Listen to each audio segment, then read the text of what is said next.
মায়ের বুক খালি করবে, তারা এদেশের শিক্ষাঙ্গনগুলোকে কসাইখানায় পরিণত করবে।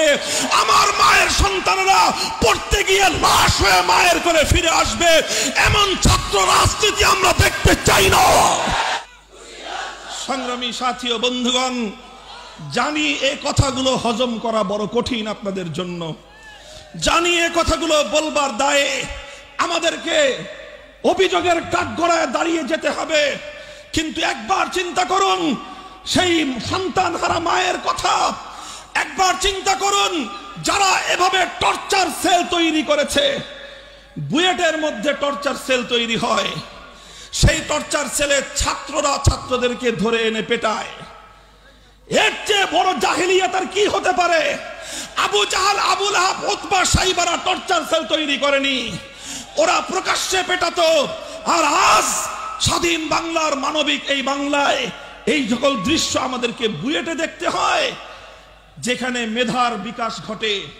দেশের সেরা মেধাবীরা যে শিক্ষা প্রতিষ্ঠানে পড়ে, সেখানকার অবস্থা যদি এই হয়, তাহলে ঢাকা বিশ্ববিদ্যালয়, জাহাঙ্গীরনগর, তারপরে চট্টগ্রাম, রাজশাহী, খুলনা সহ সারা দেশের বিশ্ববিদ্যালয়গুলোর অবস্থা আরো কতটা ভয়াবহ, এখান থেকে তার কিঞ্চিত পরিমাণ অনুমান থেকে এই দাবি উঠেছে সমস্ত শিক্ষাঙ্গন, স্কুল, কলেজ, ভার্সিটি, আলিয়া মাদ্রাসা, কওমি মাদ্রাসা, সমস্ত শিক্ষা প্রতিষ্ঠান ছাত্র রাজনীতি থেকে মুক্ত করবার এক দুর্বার আওয়াজ এ জাতির মানুষের কণ্ঠে কণ্ঠে উচ্চারিত হচ্ছে। আমিও সেই সুরে সুর মিলিয়েছি, আমিও বলেছি, হ্যাঁ আমিও বলেছি শিক্ষাঙ্গনে ছাত্র রাজনীতি নিষিদ্ধই হওয়া দরকার। আজ তোমরা যে কথা মর্ম উপলব্ধি করছো, আজ থেকে 100 বছর পূর্বে আমাদের পূর্বসূরি হাকিমুল উম্মত হযরত শাহ আশরাফ আলী থানভী রাহমাতুল্লাহি আলাইহি বলে গিয়েছিলেন, কোন শিক্ষাঙ্গনে ছাত্রদের রাজনীতি চলতে পারে না।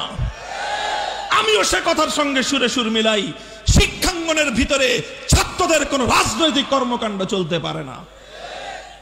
অনেকে প্রশ্ন করবেন যে হুজুর, আপনি খেলাফত ছাত্র মজলিস গঠন করলেন, আবার আপনি লম্বা লম্বা বক্তব্য দিচ্ছেন শিক্ষাঙ্গনে ছাত্র রাজনীতি চলতে পারে না। আমি বলছি, হ্যাঁ আমি বুঝে শুনেই বলছি, সচেতন ভাবেই বলছি, কোনো অজ্ঞতাসারে স্ববিরোধী কথা আমি বলছি না। আমার কথা বুঝবার চেষ্টা করুন। আমি বারবার বলছি শিক্ষাঙ্গনগুলোকে ছাত্রদের রাজনীতি থেকে মুক্ত রাখতে হবে, শিক্ষাঙ্গনগুলোকে ছাত্রদের দলীয় রাজনীতি থেকে মুক্ত রাখতে হবে। ঢাকা বিশ্ববিদ্যালয় সহ সমস্ত বিশ্ববিদ্যালয়, আওয়ামী লীগ, বিএনপি সহ জাতীয় পার্টি, জামাতে ইসলাম সহ যাদের ছাত্র সংগঠন, তারা বিশ্ববিদ্যালয়ের অভ্যন্তরে ছাত্র রাজনীতির নামে আমার বিশ্ববিদ্যালয়গুলোকে অস্ত্রের ঝনঝনানিতে পরিণত করেছে।